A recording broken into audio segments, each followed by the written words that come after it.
10, 9, 8, 7, 6, 5, 4, 3, 2, 1, 0.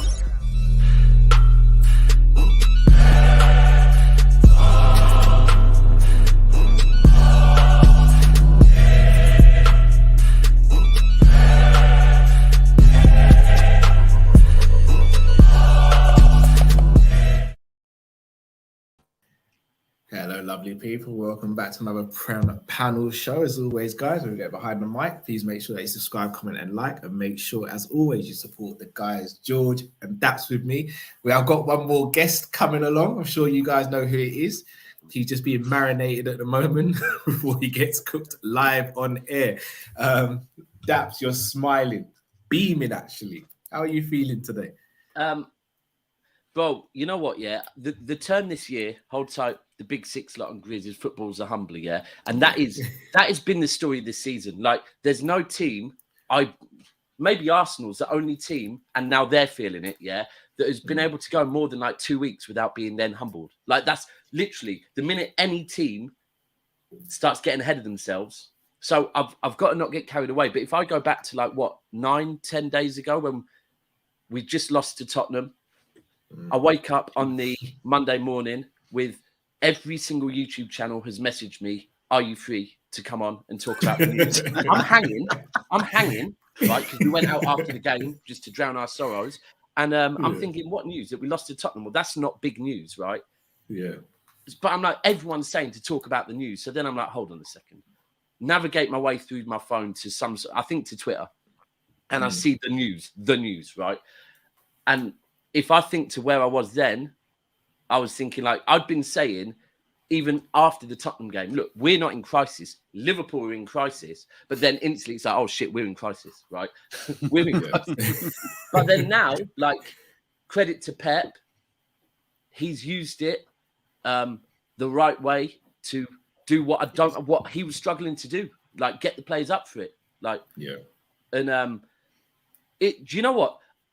You know, sometimes after big games, how you just feel relaxed, yeah? Like, and sometimes I've gone like on like Terrace or something after we've won a derby, and Terry's like, "Where's your energy?" Like, because I'm just like, "It's what it is."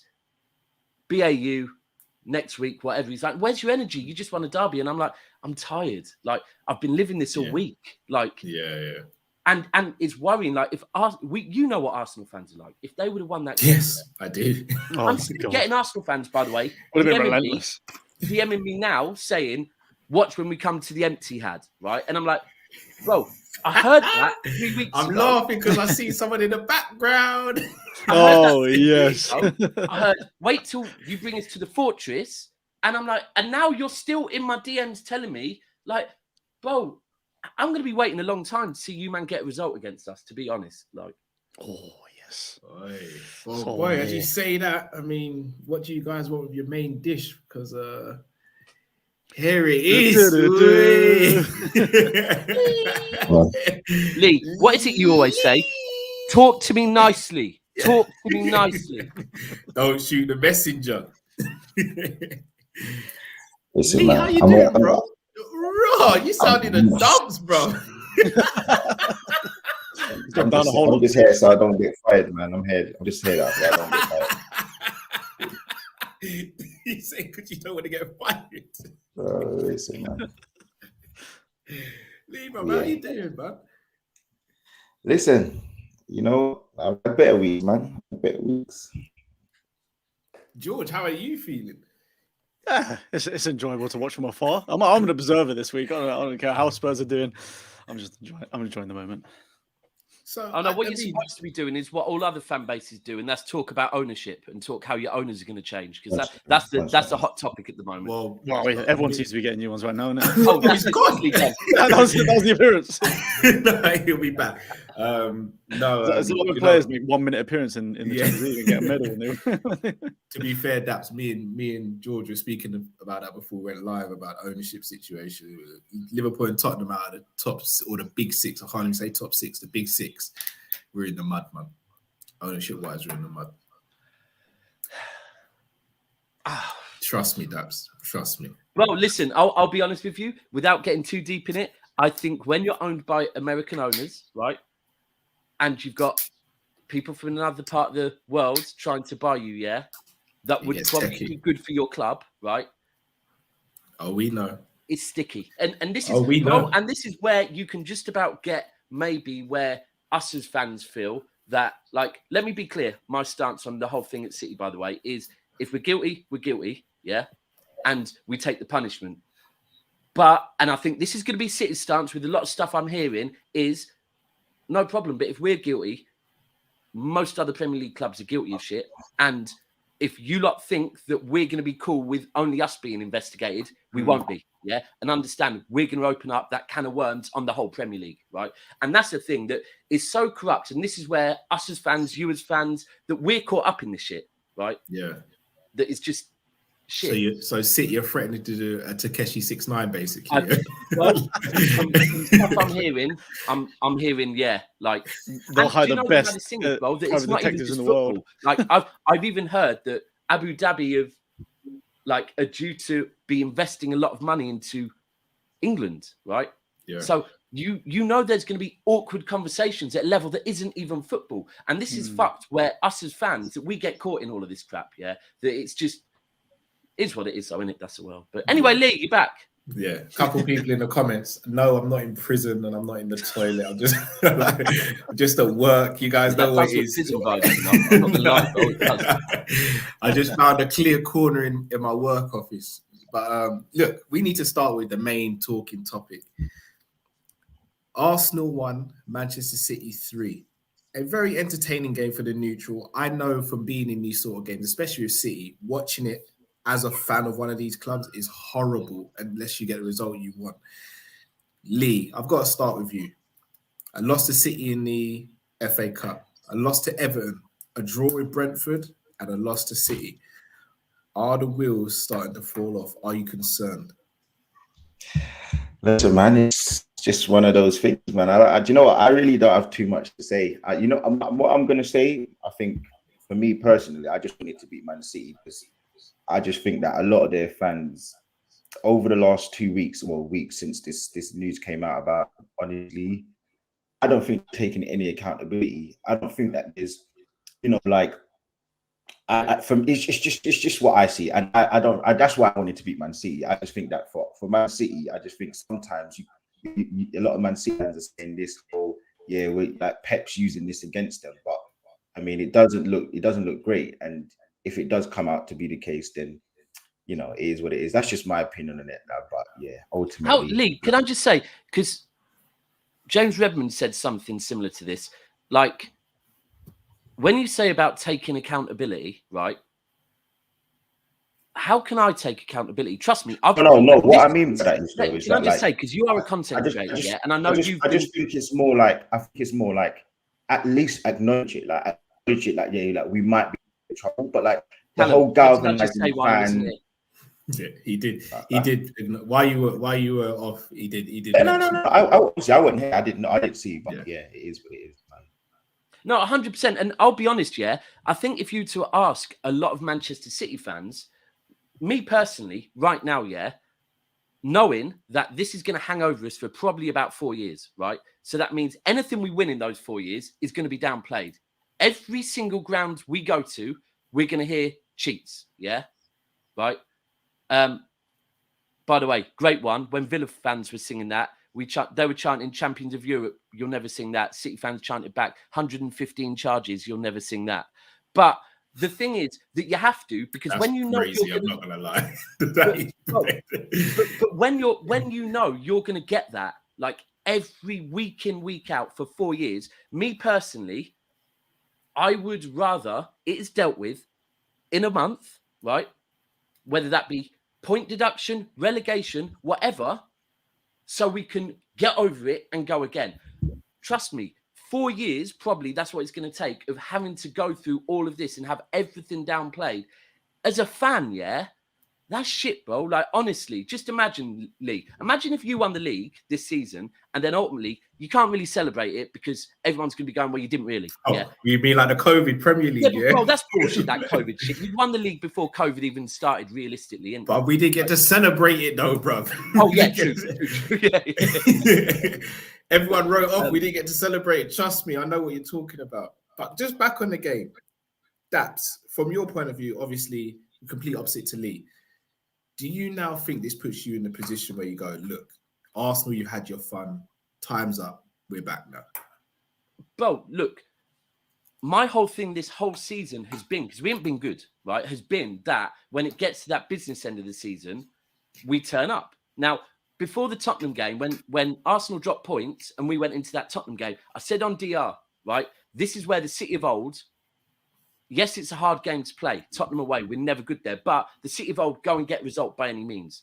When we didn't, and the way that we didn't as well, with no bite, no fight, I was like afterwards, we ain't the same City. We've got to admit it now. We're not the same City. Arsenal gave us a chance. We haven't taken it. Now they're just going to run with it. Arsenal went and opened the door again, right? And now I would say I think it's very much in City's hands, because if you look at the fact that, yes, Arsenal have a game in hand, but they also have to come to the Etihad. So that kind of cancels out the game in hand, right? They've got to go to Anfield, where they haven't won on the Mersey since 2017. They've got to go to St James's Park. But then you look at City, we've got to go to Brighton. That won't be an easy game.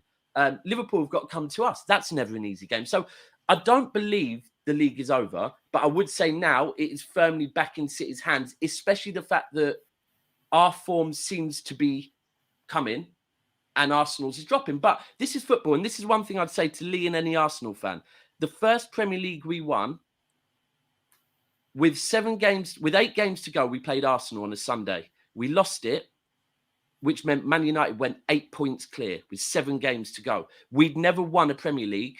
That was under Fergie with Ferdinand, Vidic, a team that knows how to do title charges, yeah? And we came back and won the league. So if we did that with 7 games to go, Arsenal should not be. But the key is, I'm already seeing certain elements wanting to switch on Arteta, wanting to switch on players. They can't do that. They can't do that. It's lovely though, isn't it? From the outside looking in this. Bro, Sorry, do so you know what? I'm dream neutral come tonight. true. I'm more happy. I'm neutral tonight. I'm kind of more like, it's great for the content side of things, of course, yeah. But at the same time, like, I'm cool with just celebrate. I didn't message no one yesterday. I'm not one of these people that messages people. Like, I think that's weird. I'm happy to just be relieved that we're back in it. We are. I thought our title charge was going to be over by February. That's weird to me. So I'm happy that we're back in it. Fair enough. Lee, I've got to come back to you. Going into this season, I put my hands up. I said I didn't even see Arsenal finishing top 4. I had Tottenham, Liverpool, City, and Chelsea in my top 4. Mm.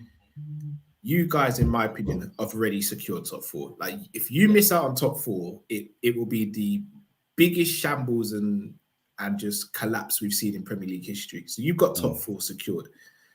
Going into the season, that was the aim. But as we always say, aims and targets change throughout a season.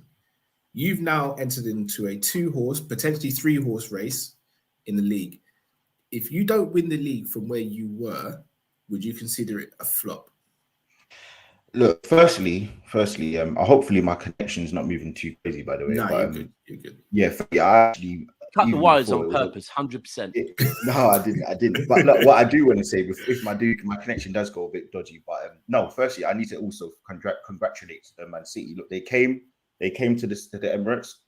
I said all season long that, look, no one wants to come to M5. I said nobody wants to come to the Emirates. Forgot about that. And listen, like 100%, like that's like, look, I said it even in my AFTV interview. Like I said, look, like, you lot played well. You lot did your thing. I thought we played well as well. If I'm looking at the game as a totality, I thought that we were very unlucky. I don't even really want to talk about like the injuries, even though I've just mentioned it, because ultimately I said the same thing. Like when we played Man United the other day and Casemiro didn't play, no Arsenal fan did. No, we don't care about those things.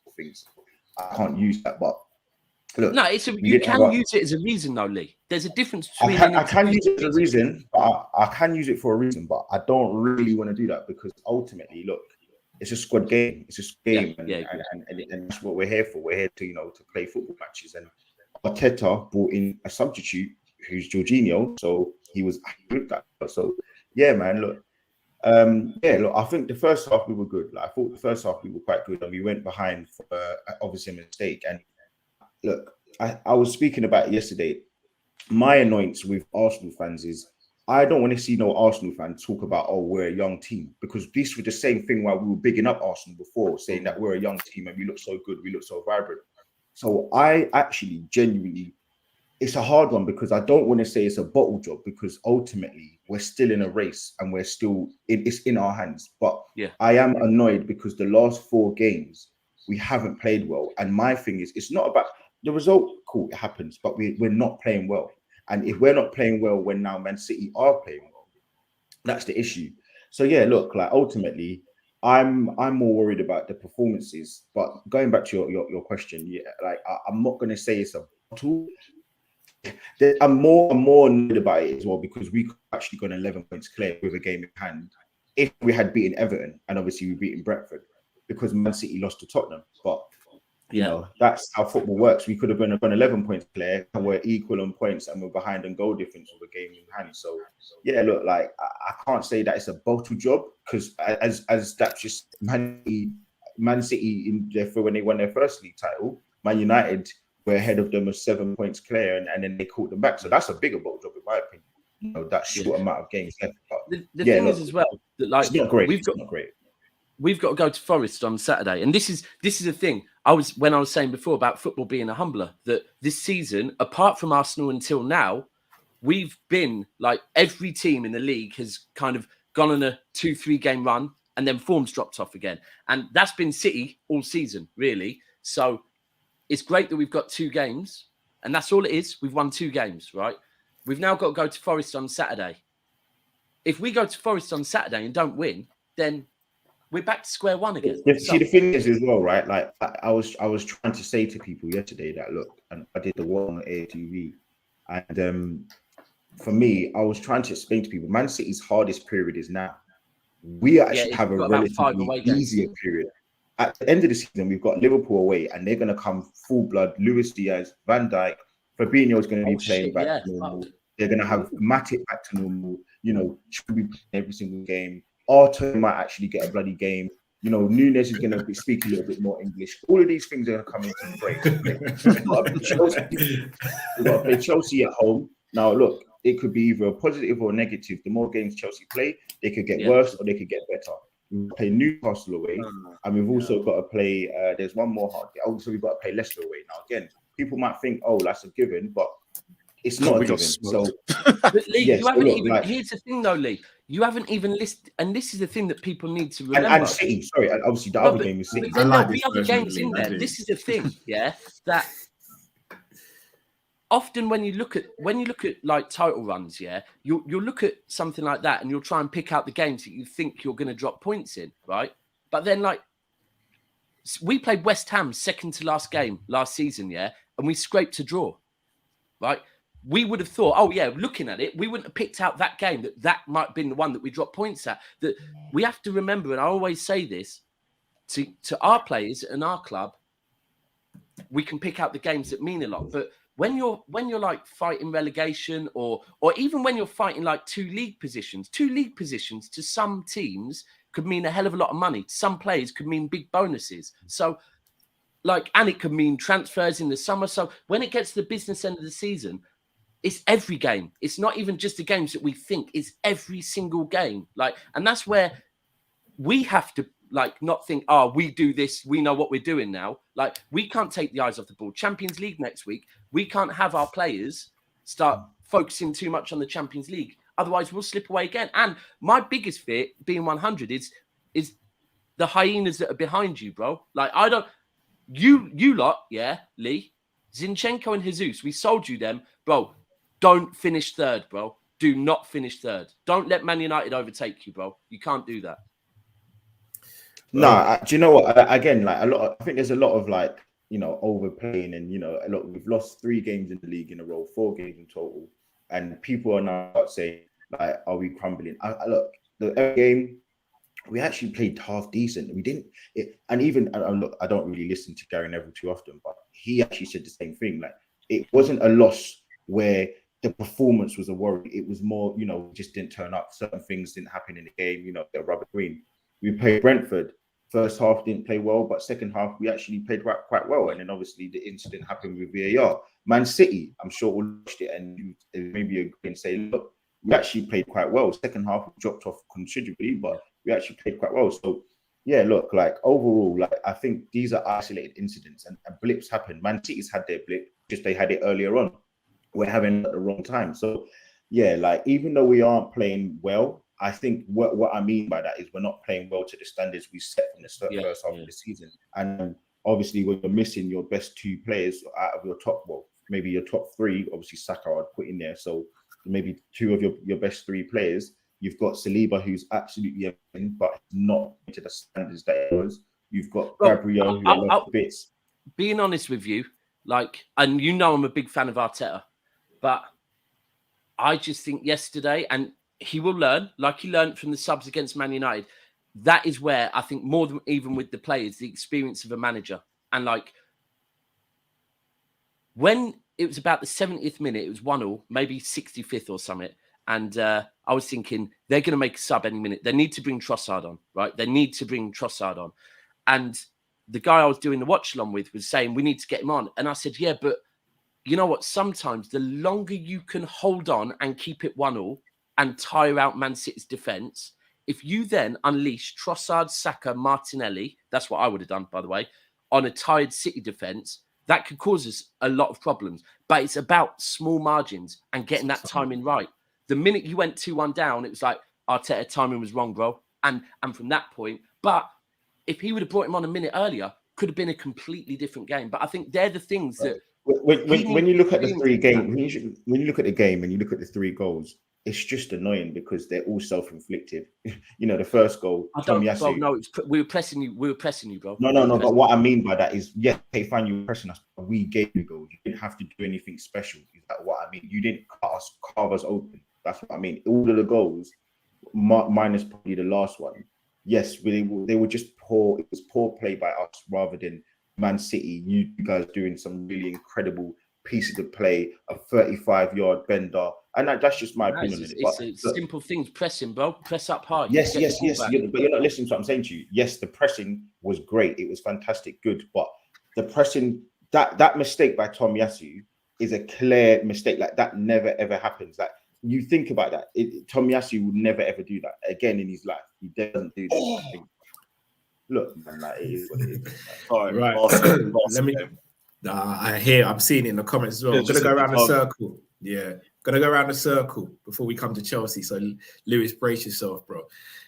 George, I'll start with you. Who's winning the league? City, Arsenal, and I have to include them, Man United. I do think Man City, and I said it. Well, obviously, I'm not going to back Arsenal anyway. But like, genuinely, just taking bias aside, like I've said the same thing as Daps, like in the previous streams, that Man City, when it comes to the second half of the season, are always just a different breed. And like, I think someone shared the stats when they were chasing you guys down. It was like pretty similar, if not even closer, in terms of the games played and points difference and whatnot.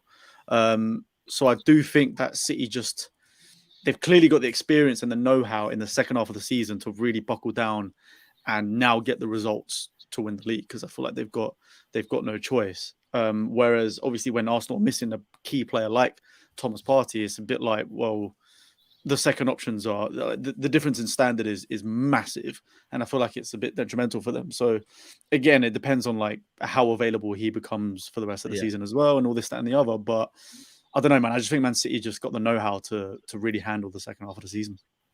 I hear that. Daps, I'm guessing you're going to back your team, right? Yeah, I am. But there's same with Partey. Like for me, Ruben, it's not a coincidence that since Ruben Diaz has come back into the team, right? Like he's so important. I must admit, I'm surprised Laporte got dropped yesterday as well. I thought Laporte would have started, but Diaz. Can I just add into that, right? I'm sorry to interrupt you, but Ake, guy is honestly like a wall. Like he is absolutely like. Oh, I would have played Ake.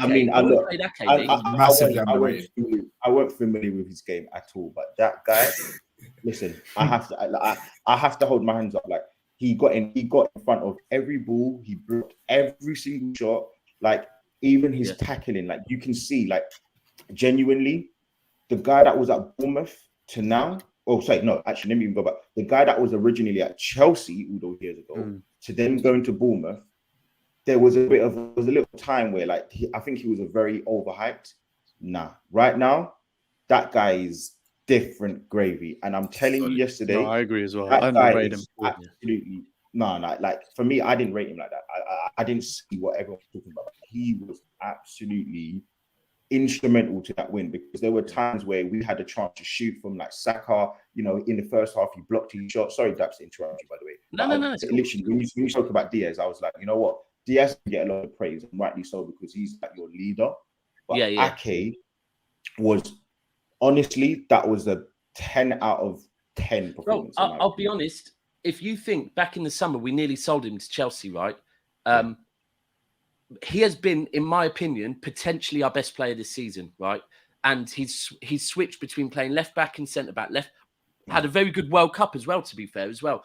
But the one thing I'm noticing with him is he's growing into a player going forward. It's like he's getting better going forward. Where at first I was like, if he plays, we offer nothing going forward with him compared to like Zinchenko or Cancelo. But slowly he's growing into playing pet football as well. So do you prefer him at left back or centre back? Just out of curiosity, like where do you think he's best played?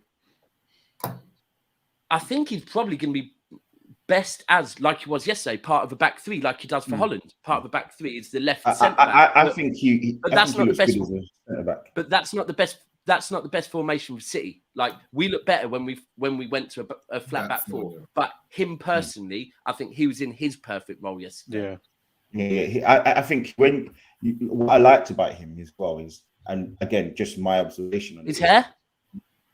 Well, sorry. That too. But genuinely, I actually like the fact that like when you look at centre backs, you always got one that's the commanding centre back and one that just has the guile. In truth, I actually think that Ake looked more commanding. He was the one that was marshalling. He was the one, he was the one stepping forward and doing almost a bit of that Vidic role. Like, and it looked like Diaz more so. Not to say Diaz can't do it because he did, and he did it yesterday as well. To Nketiah, he did it to Martinelli quite a few times as well. But it was very nice to see Ake, kind of really take control of that, the defense, because he did. He really stuck to his task. And look, like I can't say that I'm not humbled because I am, but I have to give props when it's due for certain things. Like I think we were good at certain parts, but Ake was a real standout. So Lee, I've got to ask you then: are you winning it? Huh?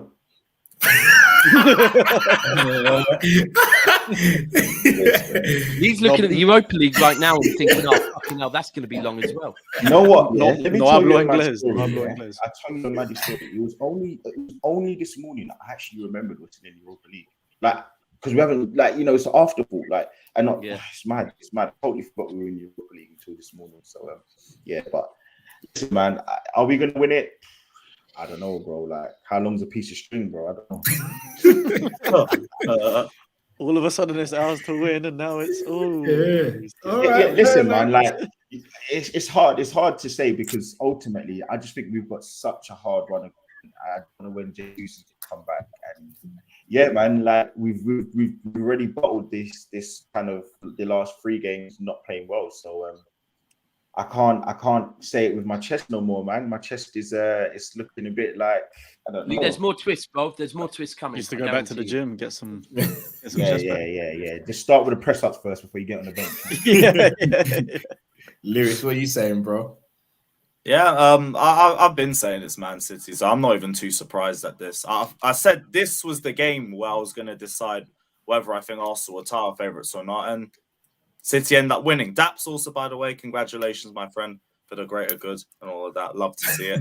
But yeah, I see Man City winning it still. I've been that way the whole season. That definitely ain't changing now. Fair enough. I'm going to go against the grain. I've got Arsenal winning it. And actually, hand on my heart, I went to check yesterday. No, 2 days ago. The reason why we're losing is because you were backing us. You've been backing us. And ever since you said that, we're going to do it, that's why I'm telling you. Oh, yeah, keep saying it. And Keep saying you it. know what? I'll do you. I'll send you the link. I'm going to send you the clip. It was about 3 weeks ago. It was like about 3 weeks ago. yesterday, I wore when you become a member at City, yeah, you get these socks, these City socks. And yesterday, before I left to go London, I was looking for a pair of socks, and I saw them staring at me. And the last time I remember wearing them was the last day of the season against Villa. So like, oh, put them on. And I was saying to Steve earlier, the fuckery is now, like, we're playing every 3 days. I'm going to have to be on job with my washing now. Like, you'd have the hand wash, bro. Yeah. No, all jokes aside, I know it's going against the grain. And I look, I'm a Liverpool fan. I understand why people are saying City in it. I've been there a few times and I know how this story ends usually. I don't know what it is. There's just something about Arsenal this season where, yes, there was a first game where I watched you guys and thought, luck's not going your way. And I'm not putting this all down to luck, by the way. I'm not trying to be shady here. I've watched certain games and things have just gone your way. Like little things in the game have gone your way that have impacted massively. Also, though, I think we're forgetting how much Pep wants this Champions League. Champions League is going to be back for City. Well, I said that, didn't I? But it's a game changer. Callum, it's not. My worry is that it's not just Pep. That there are players yes. Again, I mentioned Diaz, right? But there's another player that's, for me, has been pivotal to our change of form the last 2 games. Bernardo Silva. Oh, yeah, playing the left wing. All of a sudden, he's all over the gaff again, right? Since Cancelo's gone, and I think that was a good move. Get him away from, he was clearly in his ear. Bernardo's looks like, but I know from interviews with Bernardo, the one thing he wants more than anything, the one thing he hasn't won with City is a Champions League. So players like that, I mean, there's no coincidence. The players yesterday that were Grealish, Haaland, right? 2 players that haven't really. Well, Grealish has, but it was more of a bit part last season. Whereas this season, he's one of our main players, and they were 2 of the good players. So we just have to. Pep has to make sure that our eyes don't go off the ball. Like, we can't become complacent with the league, because this league is not like any other league. Like, I think it was Mourinho said it when he at Real Madrid. There'd be games in the league that he could rest players knowing they're going to win it easily anyway. Whereas the Premier League, there is no game you can do that in. Not one. Facts. Right, Lewis. First and foremost, Lewis, big up yourself. We know you were traveling and all that, and you still managed to come on the show. So, all jokes aside, appreciate that. But you know, it's a lion's den here, isn't it? And you got a couple of people here waiting for you. Dortmund, bro, you're the form at the moment. Like, don't get me wrong, Liverpool have been rough, but Chelsea's just like, they've just gone to everyone else, hold my beer. Like, I'm gonna show you what real bad form is. Like, bro, what's going on down at the bridge? You remember, I think like a stream or 2 ago, and everyone was like, "Oh, you should be demanding top 4 and stuff." No. This is why. This is exactly why. I told you I want my 40 points, and then I'm signed out. Maybe we get them. We have bottom of the table Saints next. We might be able to nick a 1-1 draw or something if we play. Be careful of them, bro. I don't know. Yeah, they got the new manager bounce and everything. They, bro, the last year and a half they've been good against us. So. They beat us in August, so they could be doing the double on us. And yeah, that's where we are as a football club. The bottom of the table might be doing the double on us. But yeah, Dortmund. We're actually making chances in that game. It's not really the sort of game where I look at Potter and I think you're the reason for it, like the West Ham game. The West Ham game, I was looking at Potter and saying, bro, I'm trying to defend you and you're making mistakes like this. This one, I thought the lineup was fine. Like, my biggest issue is more you take Ober out of the squad and we can't put Fofana, so our only option up top is Havertz. And Havertz just genuinely atrocious. I'm sick to death of watching this dickhead on my screen every single week. But Felix was, for the misses, right? The misses were frustrating.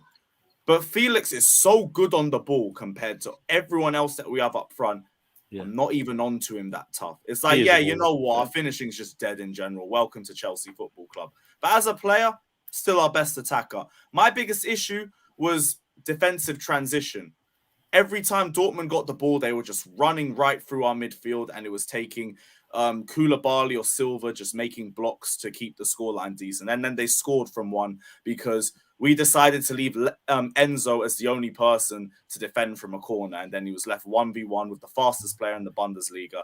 is what it is. But we're still not really clicking too much. But we should have won based on the chances that we made. But Chelsea, innit? Chelsea. If we don't create chances, we don't finish chances. It's one or the other. We never have Who's the guy you got coming in the summer again? And Kunku. Like, and you know that's going to bring you goals. But this is the thing. Yesterday, you were, and I'm glad you picked up on the Potter thing. That when people ultimately, right, if you are creating chances, like you can't blame a chef if food is being served. Right, jeez, man, like that's exactly. I'm writing that one down. That's a commandment going on my wall. Right? Like, I don't even want to. For me, Havertz is never. It's hard for me to talk on Havertz because he scored that fucking goal against us, right? So I always have to be careful. But for me, you're spot on that Havertz, apart from that goal, I've never seen nothing from the guy. Let alone he's living off that goal, think bro. He should be playing through the middle as a number 9. Like, he's not that guy, and. There were chances yesterday. I mean, who was it that Koulibaly kept getting chances? Yeah, Koulibaly had a shot cleared off the line at the end. Enzo had a couple shots too from range. We're playing Enzo way too deep. This is why, like I said a few weeks ago, why, when we have a bunch of midfield injuries, are we selling our only fit 6 to Arsenal? And he also had a brilliant performance against Arsenal against City from everything that I was hearing on the timeline. So, yeah, don't know why we did that, but that's the reason why we're playing Enzo so deep. And they were running through him defensively. Like, there was a couple of times where he was just getting nutmegged and ran past. Breaking news. How the fuck was Bumcheeks on the pitch? Injuries. That's all we had. Kovacic, Zakaria are only coming back from injuries. Mount needs to be benched. Gallagher needs to be benched. That's who we got. We got Ruben. I just don't know how, with all this money you spent in 2023, Loftus Bumcheeks is still on the pitch. I'm like, because we only got one midfielder. And to be honest, midfield was the place we should have looked at first. But even then, it's like one of our only fit midfielders with one of the best availabilities that we had. Now we just sent him up north for no reason. Just because we wanted to. I need to ask that. Is it true that your manager's got a 6-year deal? Yeah, 6 years. Man. Fucking 6 years. You can't go Chelsea unless it's anything under. It's got to be 6 or over, bro. 6 minimum. You're doing. That is mad. Like, obviously, you know, I'm supporting. I was trying to support the manager because I think that Potter was actually decent. But you know what I don't like, especially from Chelsea fans, is, you know, they're mocking him because he's not got that sort of aura, or, you know, he's in these press conferences, he's not kind of being the commanding person. Look, nobody's going to be. Listen, death row records for real, man. Prison contracts, man. It's mad, but I don't think that's cool, man. I think that's cool for you, that people, you know, the guys freaking come from like the lowest level of football, started managing there to now going to, I think, Norway, to then come into the Premier League, and you know, I don't think he's going to get here by like being, you know, Mr. Nice Guy all the time. But listen, man, I do think it's crazy he's got a deal though. Like, there's two ways to look. Or to end up at Spurs next year, anyway. There's two ways of looking at it though, because I don't like this whole aura talk and everything, because it's just a load of waffle. You could say anyone has aura and they look cold and everything. How about you just do something on a football pitch? Steven Gerrard had all the aura. Remember that little clip against Everton, and you know, we saw what happened to him. So, but yeah, even with that though, like, my only thing with Potter is that he does sound a little bit too calm sometimes. Like, I use the West Ham game for example. Stupid VAR decision against us. What's he come out and say? That's life. That's life. We just dropped 2 points.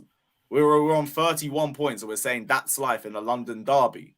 Like, Jose Mourinho did the whole campaign against Chelsea thing and everything. He gets in the back of the headlines every single time there was a mistake against us. Tuchel as well. Really quickly. Response to the 2-2 draw against Spurs, and he was just getting at everybody for that. And Potter's saying that's mentality. Hold on, really quickly on that, Lewis, because I hear where you're coming from with that. We've seen Klopp do that as well, though, and I'll be honest, it gets to a point where it starts to become a bit frustrating. Really and truly, after the decision's gone, though, him going and saying that's life, or him going on a rant like a Mourinho, the outcome's still the same. So isn't it better?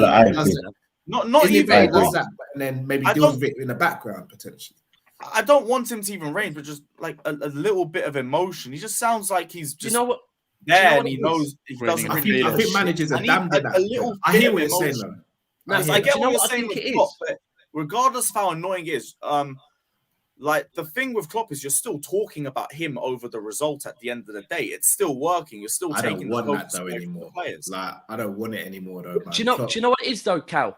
That Fair enough. I feel I hear where you, this by is the way, though, coming Lewis. from Chelsea. No, I get you. I get you. Is they just need something, and this is why, like, at the moment you couldn't necessarily say that is, when a manager comes in and the whole style of football changes or the intensity changes, and it's like, okay, so there's not that. So then I feel like Chelsea are just waiting for something to grab hold of, and if that is that he's like proper Chelsea, fucking like backing it, saying refs are against us, the whole world, anything. Give us something that as a fan base we can fucking back you with. And at the moment, it's like Lewis said, they're trying to do jobs to defend him, but it's like, give us something to defend, because at the moment, we don't get it. We just don't get what's going on with you at the moment. Yeah. Like, they're backing Todd because Todd's giving them something to back. Like, Yeah.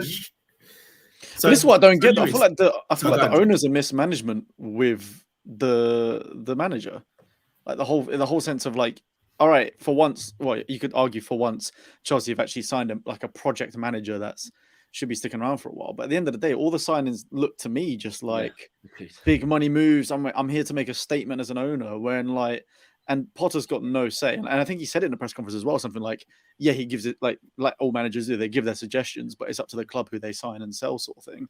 So I feel like he has no choice in who he's getting. Whereas when he was at Brighton, say for example, given their sort of style of recruitment and the way they do business, like they're able to mold a team to how he plays, which is why they brought in De Zerbi as well, because he sort of fits the style that fits the players.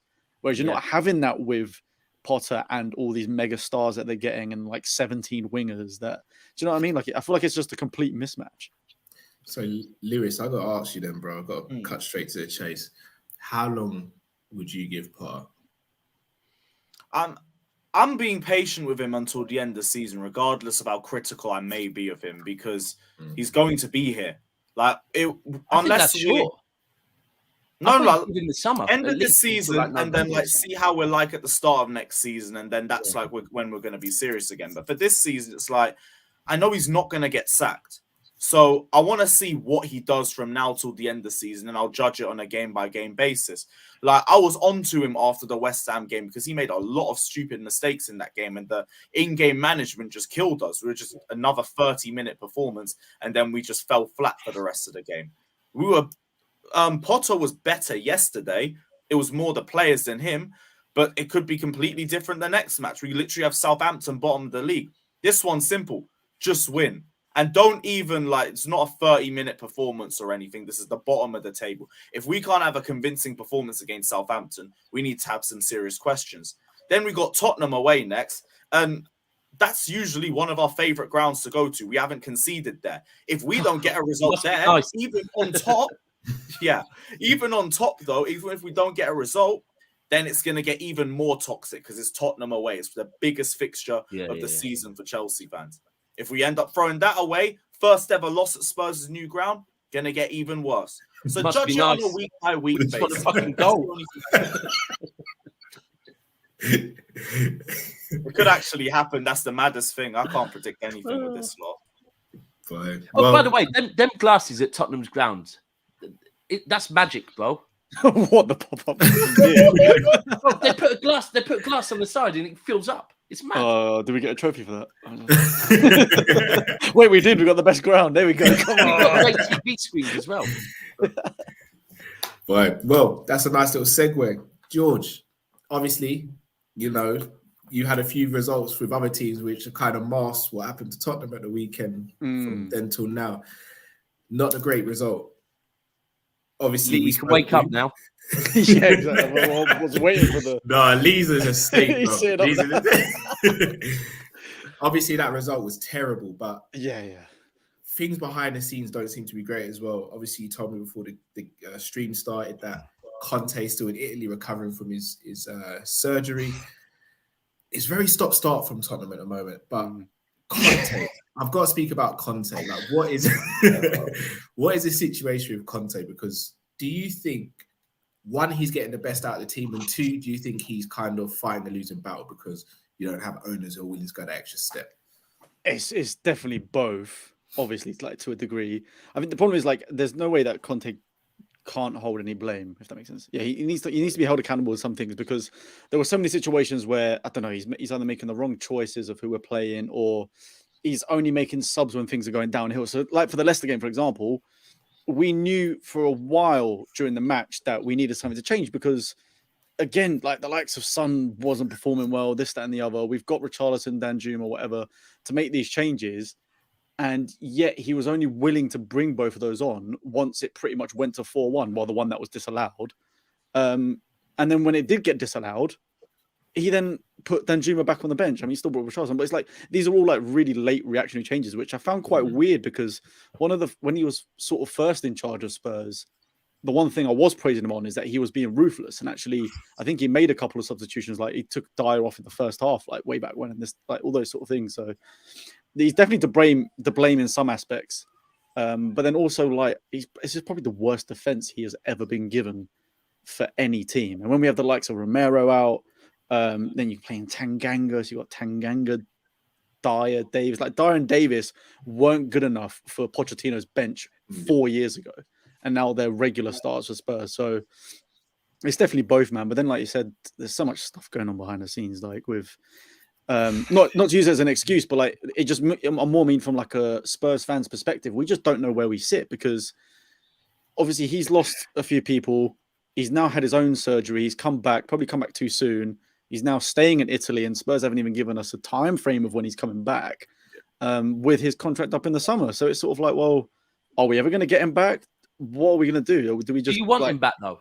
I want him back because I want to actually have like another summer of getting players that are getting towards closer to his sort of team. Because then I'm also looking at the Pedro Porro signing and thinking Pedro Porno. Well, yeah. Right, that was a terrible debut, to be fair to him. But I still believe in the type of player that he is. But it's like, again, with Conte out now, are we going to see that? What was the point in spending 40-odd million on him if we're not going to play wing backs come the summer? Well, we needed 12 million of it. You know what? This comment here, this is literally it, George. It's honestly, it's the same thing. Genuinely the same thing. So honestly, all I can say is I just don't know where we stand. Like, I don't know if we're going to have Conte past the summer. I personally would want to keep him. But then again, if he's not in the right frame of mind because he wants to go back to Italy and all this, that, and the other, then so be it. But then if that's the case, cut ties now and start planning for the future. Do you know what I mean? So yeah, I don't know. I did say about Conte a while ago. He's now on his voice again. Oh my God, he's awake. He's alive. You did also say that Arsenal can finish third. So I get it. Listen, that's the only blessing. The only blessing is I said this about Conte. Said Conte is not that guy that everyone thinks that he is. I don't want to keep hearing, and this is my thing. Look, this is why I find Spurs fans, most of them, annoying, is because they keep giving reprieve after reprieve.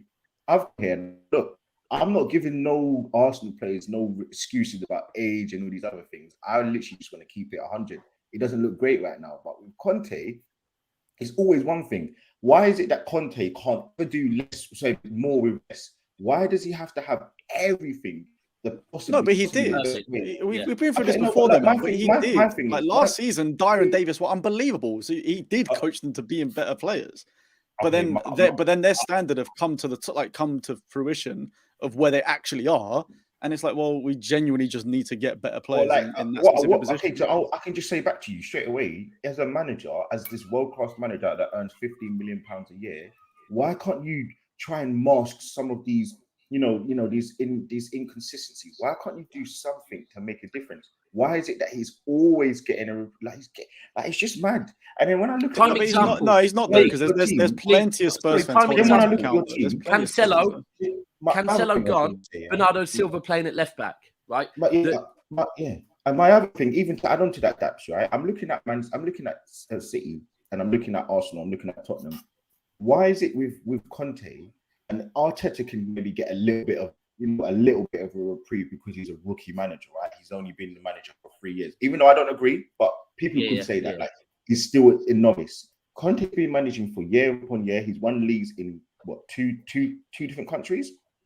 He At now least needs two, to yeah, get, two, I think. yeah, he needs to get Italy to and the England, point yeah. where, like, do something, make a change, stop playing Son. If you're a seasoned vet, No, that I if you do know agree Son's with. not Son's playing been well, dreadful for like, the whole if season. you know Son's not playing well, if you know that Harry Kane's maybe better deep, whatever it is that we can see right now as rival fans, as Spurs fans, listen, man. Like, for me, I just think that Conte, for me, I don't think that that is, man. Someone said second Lee. I actually might just come off. No, to be honest with you, have been exceptional. Desperate. to be honest with mad. you, I do feel for what you, I do feel agree with what some of the stuff you're saying. Like, I agree with the fact that there's definitely lots of things that he can and should change. Like, Son definitely should be dropped. He needed a 3-week rest a long time ago. Especially when Richarlison has such a good World Cup. Like, how he's not getting in the team's unbelievable. I thought he'd been injured. Is he fit? No, he literally just came back like last week. Right, So okay. Leicester was like the first sort of game he was back. But it's like there are plenty of Spurs fans that are going in on Conte for not changing certain things. From my perspective, all I'm saying is that I know if you can give Conte the right sort of formula, and I think it's more just not even that, just more specifically to Spurs' case is the fact that forget Conte, right? Any good like top team, the foundation is the centre backs and the goalkeeper. If you don't have quality centre backs or a quality goalkeeper, your team is in the mud. And those are the two worst positions we have by a country mile. So since we've got the same players in those positions for the last 8 to 10 years, it doesn't matter who the manager is, we would still be struggling now the way we are. So, yeah, he's 100% to blame for certain things. But in our specific case, I think that's why I sort of want to give him more time, because I genuinely want to have the chance to be able to sign a new goalkeeper, sign new centre-backs in the summer, and then see if we go from there. If it doesn't change from there, then, yeah, fine. He's not done good enough. But he's been here a year and a half. Arteta had 3 years and 400 million to spend. Like, but this is my point. Okay, but you see what you're saying, right? Listen, I'm not gonna flip flop with that. I'm not gonna. I find he's not been here as long. But what I'm saying is, at least the first thing is when Arteta first came in, he won a trophy with a dead team. However he won it. Remember, we beat Chelsea and Man City together. I just want to add that in there. And Sheffield United, who at the time, that's when they were doing that third. No, Lee, don't say that, bro. Overlapping. They were actually quite good. No, I'm letting it because it actually is true. Like, they were good. They were like right Sheffield United, so you know, this doesn't mean no, look, fine. Look, what it is, right? But I'm just saying, we beat two top teams, right? And Chelsea were quite good at that time. Yeah, Chelsea won the Champions League that season, bro. Yeah. I'm now looking to this season, right? Okay, 3 years later, and you can see there's a clear plan with Tottenham. I don't see anything that he's trying to implement. I don't see anything where he's trying to improve. I just see miserable. But the City game that he wasn't there for, coincidentally, and he won. And now, what I'm going to ask you, George, I'm going to ask you, what happens if you win on Saturday and again he's not there? It doesn't matter. Sorry, was he there for your Champions League game? It's his training and still his team that he's had for the last 10 years. So it's to be fair, did he fly over to Italy with you? Then just stay there. You're right. Actually, I know he's unwell, but that's kind of bad still. Yeah, I know, but that's why we're a bit up in the air and everything, because we just don't know what the hell's going on. We are on the channel, but we've got to remember that number ones and number twos don't matter in terms of coaches. It doesn't matter, does it? Lee, when he hits Spurs, he just gets that venom in it. I like it. I'm just saying, number one is a Tottenham Arsenal title race would be insane, by the way. No. Lewis, the culture next season. It would be good because the Tottenham and Arsenal title race would end up someone else winning it anyway. He wouldn't be. Hey, Leicester. I was going to say, I'll be honest with you. It would end in you. March. Without sounding too biased, I think the one thing I want to see in my lifetime, granted we do it, is a Liverpool and Man United title race. Have you never? We've had one 08-09? But no, I mean a proper one though, because I never like believed last day and all that. Well, that's mad, you know. It's true. Like the two most successful clubs currently, never really gone head to head. We've 'cause both when been I at was our in peaks proper at youth, different times. It was Arsenal and Liverpool. Then Man United came in, and yeah, you're right. That's mad, you know. That I'd love to see. But Arsenal and Spurs title race for Twitter alone, it'd be Yeah, Actually, legendary. it'll probably Meltdown. break the app. I can't lie. Yeah, it would. I just I'll think just the best go thing is the Barley fact for a that few months even or will something. win it. Someone else Let would me come know in when last it's minute Yeah. and just That's go, what would "Oh, make it even more funny, though. That. Bournemouth would win it that year. That's what would make it even more funny. Right. Speaking of title race, and we haven't got a Man United representative, but I think we can all, well, maybe not that. Maybe we can speak about them in objectively. They are 5 points off the top of the league at the moment, kind of going under the radar. Rashford's in the form of his life, it Yeah, seems. scored again tonight, didn't he? Scored again tonight. Are Man United in a title race? George, I'm going to start with you on this one. Sorry, I mean- I need to jump off. Oh, yes, Daps. I will just say, Conveniently when Man United get no. I'm joking. With you, bro. Like none of us can forget them. Like their home form has been very good, yeah. And I rate Ten Hag, and Rashford's form's mad. That's why I'm saying I need Arsenal now to play their role as bridesmaids and be gatekeepers and just keep them fucking the other side of us, because I don't want to even have to think about them lot. I thought Arsenal fans were bad till we lost in the derby, and it reminded me what them lot are like. I don't want them anywhere near me. They can fuck off. Like,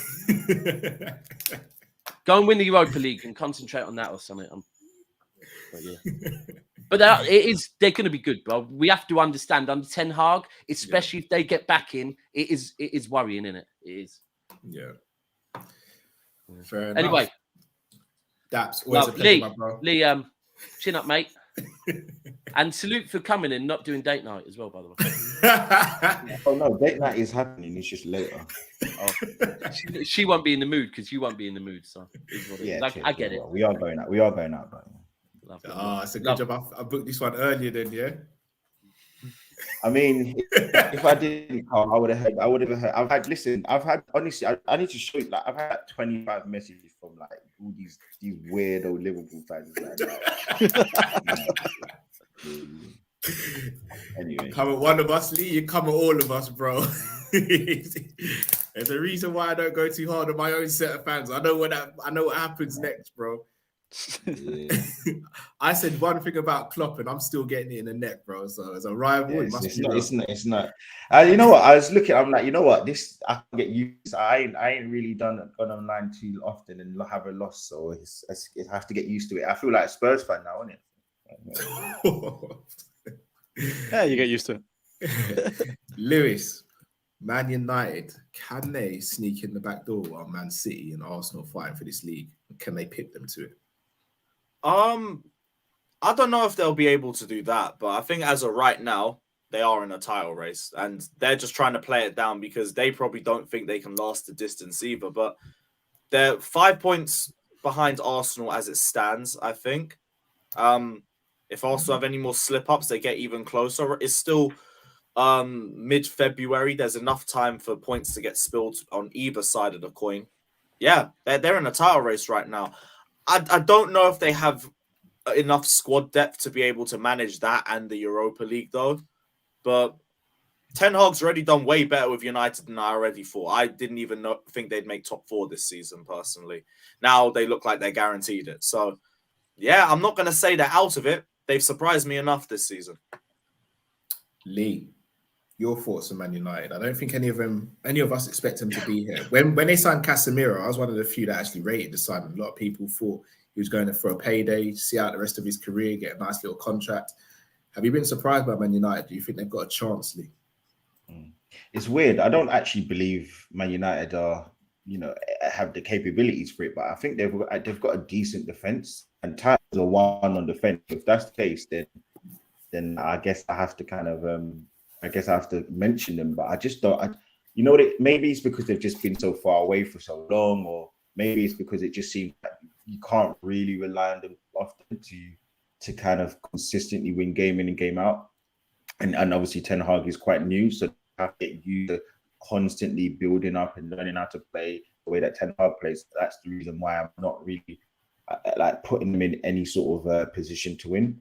And look, they are 5 points sort of clear, well, behind, I should say, but we obviously do have a game in hand. So they've got hard games as well, man. So yeah, I kind of don't really feel like they're going to be of any real threat. But listen, if anyone can do it, then out of the teams that are behind us currently, it's going to be them, because they've got a manager that seems to know what he's doing. Maybe he doesn't always make the right decision, but if other teams on top of them are kind of faltering, then yeah, like it's a clear avenue for them, to kind of come back up. But there's always a Leeds at home in them. There's always going to be a Brentford away, I feel like, with them. So let's see.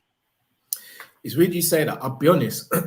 At the moment, it feels like the fixtures you just mentioned, like the Leeds and stuff. I think that's kind of in every of the big six teams now. Like before, I used to look at Liverpool and City and think, yeah, that's a guaranteed. Liverpool play City, we don't know what's going to happen there. Liverpool play Chelsea away, we don't know what's going to happen there. Right now, I don't feel confident going to any game like how I used to. I'm sure George, you'll say the same. Lewis, you'll say the same. Arsenal in your current form, Lee, I'll say you'd probably say the same. Daps would probably say the same. Like a Man United support would probably say the same. I just think the Premier League as a whole is getting stronger. So it means like no game is really a guarantee anymore. Like Brighton before used to play good football, but you knew you'd inch out a win. Now, Brighton are going to play good football and they're going to turn you over with goals as well. So with Man United playing in Europa, again, we've spoken about the focus that Man City will have on the Champions League. I think Liverpool are going to have to put all their eggs into the Champions League basket as well, because we ain't doing anything in the league. Chelsea, they may have to do that as well if they get past Borussia Dortmund. Arsenal and Man United being in Europa League, to a competition that is not as strong as the Champions League, a competition where you can rotate and still maintain good form potentially. Do you think that will help Man United? They've just had a game against Barcelona. Do you think Man United can or will prioritise the league over the Champions League, or do you think they'll stretch their squad, potentially hinder them in both? Sorry, I was meant to assign that one to Lee. Sorry, bro. Oh, yeah.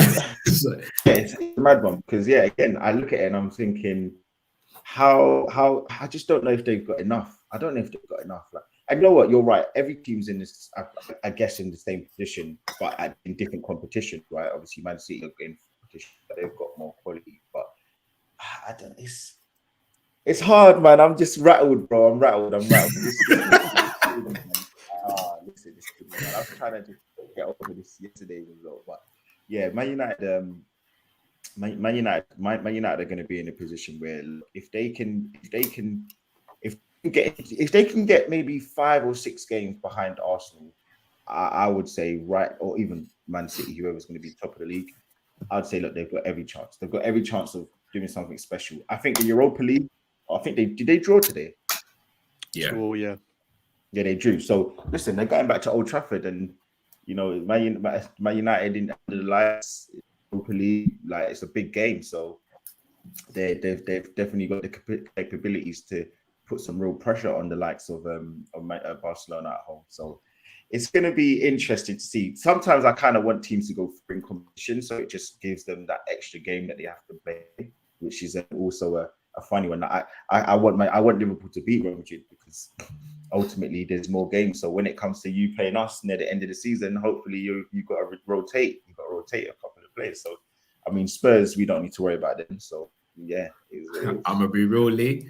You don't want us beating Real Madrid, because if you think I've been shameless over the last couple of years, if we beat Real Madrid in our bad form. Can I just say, I was very nice to Liverpool last week. I was bidding you lot. I was like, I felt sorry for Klopp. Don't try it, Lee, bro. I swear on my life.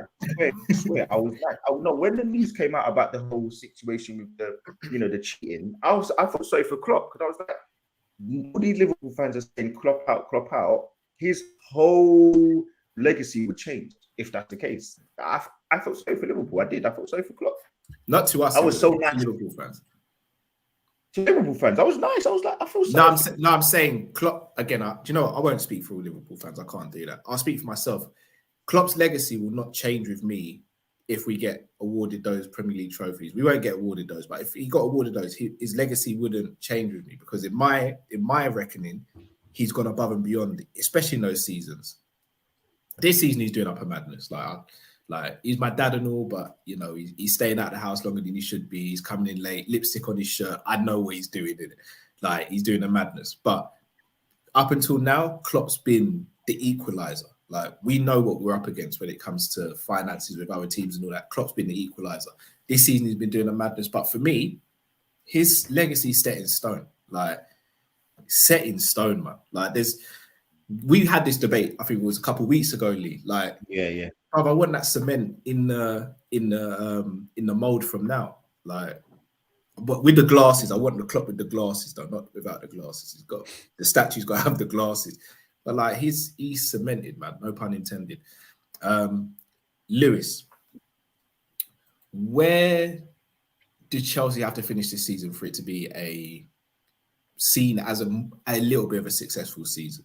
Or do you literally don't care because as long as you're in the league next season, you know you'll be all right with what you've got ownership-wise? For it to be a successful season, we'd have to get top 4. Because even like 5th, 6th, it's like, okay, like it's good, but I'd just rather not have European football if it's not the Champions League. So yeah, I'm after 40 points, and then I've signed out because I just don't think we're going to make top 4. All the targets that I want, we're not going to get. So who cares? Just guarantee that we'll be here next season and we'll move on from there. But yeah, that's all I want. Give me my 9 points. 9 points. George, same question to you. Yeah. You guys at the moment, like, what are you saying? Because top 4's not out of reach for you. It's not. I mean, Newcastle aren't even that far off for us, and I think obviously they've done incredible this year so far, but they draw a lot of games. You're 2 points behind them.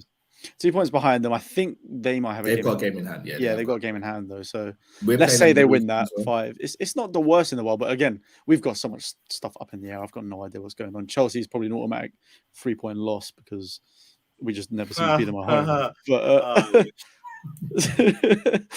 but it'll be an interesting one. I'll see you there next week. But in terms of like what I think is a success for us, I think definitely winning the FA Cup would be a massive. I mean, obviously any trophy for us is a success, but in terms of that being our aim, I think it's probably got to be try and win the FA Cup, especially considering the teams that are left as well.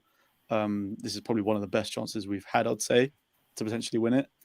And then from then, I guess it's still got to be top 4. I think Newcastle are there for the taking still, for that 4th spot, for it to be a proper successful season. But I just don't know if we're going to get there.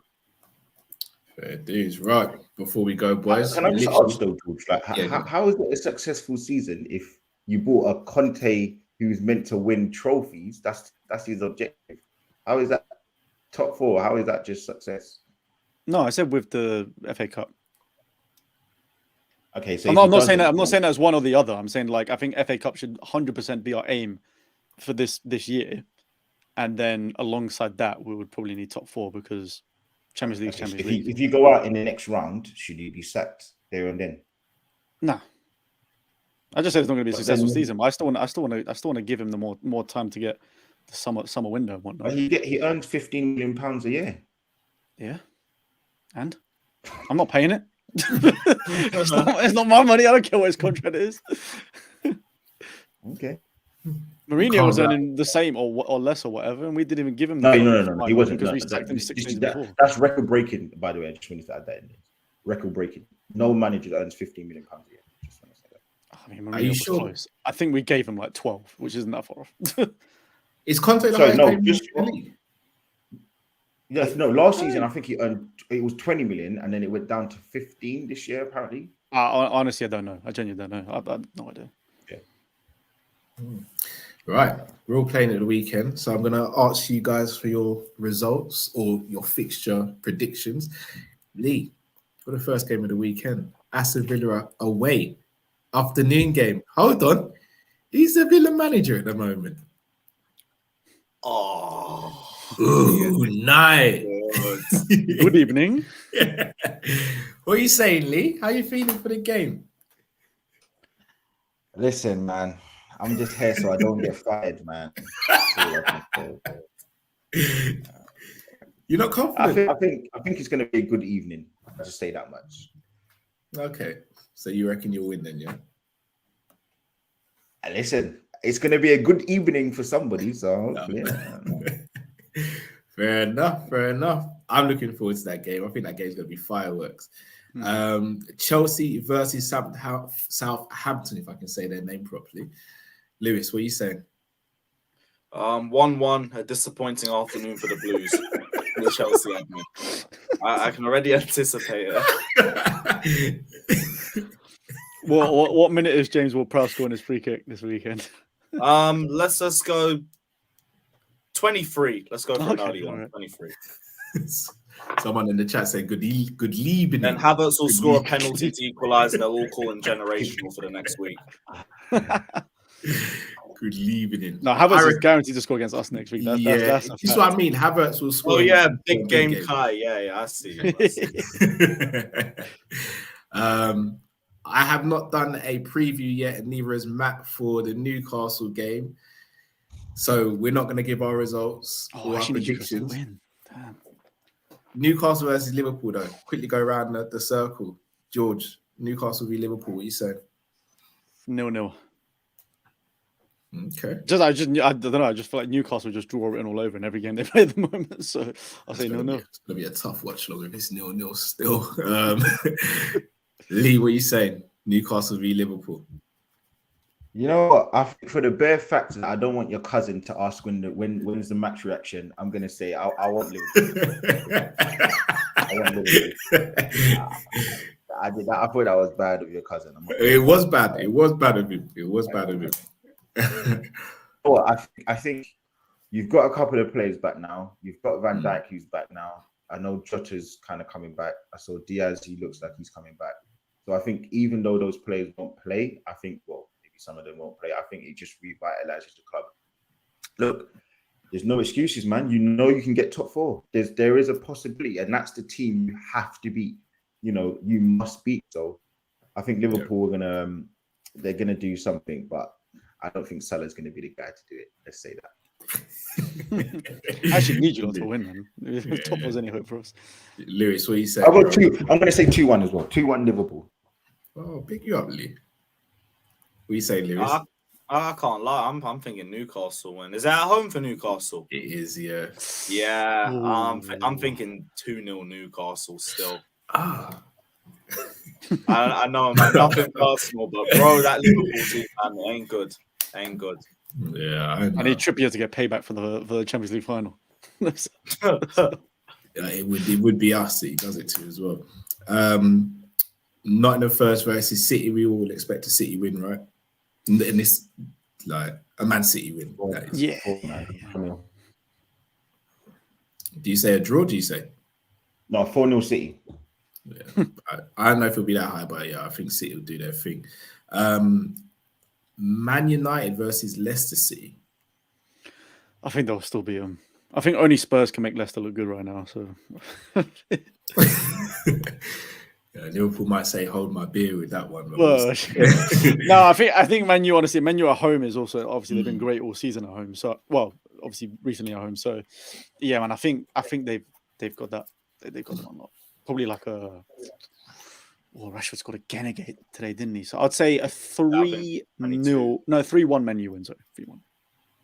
Lee, what are you saying about Man United at Old Trafford against Leicester? Yeah, I think Tottenham do their annual collapse, part of the season, and that was just that was just their Tottenham poor performance. So yeah, I'm gonna say 3-1 to Man United. I think they'll have enough. Yourself, Lewis? It's United Leicester, right? Yeah. United. Yeah, Leicester have been pretty decent the last few games. I'll still be United. 2-1 United. 2-1 United. I'm going for United win as well. I think it'll be a comfortable win as well. And then the final game of the weekend. Spurs versus West Ham. Georgie, what are you saying, bro? I hate this fixture with a passion. Just because I hate West Ham so much. I can't lie. I think last year we beat them quite comfortably. Not necessarily score-wise, but we just beat them comfortably because I think they were knackered from the Europa League. So, but the year before, I think, was it the year before that was the Lanzini? I can't even remember. Lanzini was in lockdown. Lockdown. Okay, so that was a couple of years ago. Yeah, man. Look, to be honest with you, West Ham, all without a shadow of a doubt. Well, except for last year at home for us, usually just turn up against Spurs because it's their. It literally is their cup final for the whole season. They've got nothing else to look forward to apart from playing Spurs. So I wouldn't be surprised if they obviously turn up and start playing well again out of nowhere. But realistically, I think we should still beat them because I just think all season they've just not been good at all. It's definitely going to be way more difficult than it should be, just because, like I said, they just always turn up against us. But I think we should still beat them, man, which is why I think it's going to be low scoring either way. So I reckon probably we won't keep clean sheets. So probably 2-1 Spurs win. That's it. Fair enough. Right, let me help these supers. Chris Angel says, thought Lee would be at a date night at the moment. That's scheduled for later. Dinesh says, evening, this was a big win for City. Now Europa League and Champions League start. City will be playing first, then Arsenal will have to respond. That's a good point as well. Liverpool 12 man says, Lee, blink if you're okay. Most silent you've ever been. Don't need to blink. Just need to mention Spurs. Hate says Lee looks like a visual representation of the feeling when you say bruv in a corporate meeting.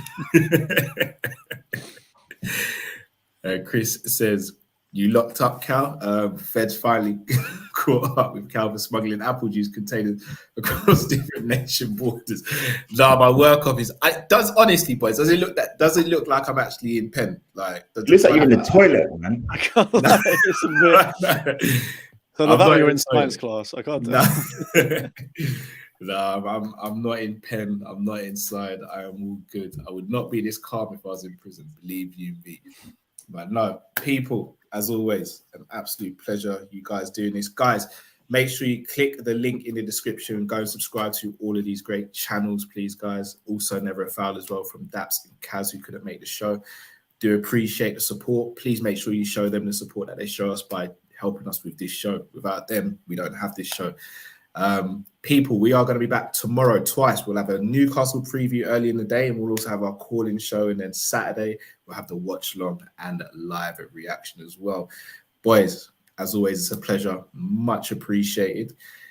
Best of luck for this weekend, even though I don't fully mean it, but I've got to say it, innit? Got to be polite. And bless up to you all. And until we see you next time, people, stay safe, stay blessed. It's Kopish for out, people. Take care. Peace. Yeah.